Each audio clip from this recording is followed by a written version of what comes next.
જૂઠું બોલવું અને જોરથી બોલવું, આ કોંગ્રેસ એટલે રોહિંગ્યા મુસલમાનોને રક્ષણ આપતી કોંગ્રેસ છે કે આજે બિહાર હોય, પશ્ચિમ બંગાળ, ઉત્તર પ્રદેશ કે ગુજરાત હોય, બાંગ્લાદેશના રોહિંગ્યા મુસલમાનો આજે આપણા દેશમાં આવીને વસવાટ કરતા થઈ ગયા અને આ કોંગ્રેસના કારણે આપણા દેશના નાગરિક થઈ ગયા છે।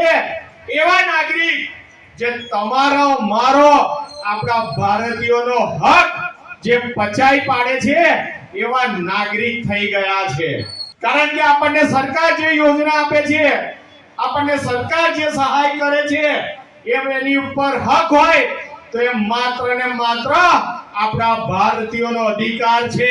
પરંતુ આ કોંગ્રેસના કારણે આપણા ભારતીયોના હક ઉપર તરાપ મારીને બાંગ્લાદેશના રોહિંગ્યા મુસલમાનોને, પાકિસ્તાનના લોકોને એ હક આપવામાં આવે છે એ માત્ર બાંગ્લાદેશ, પશ્ચિમ બંગાળ, બિહાર, ઉત્તર પ્રદેશ એ લોકોને અસર કરતો પ્રશ્ન નથી।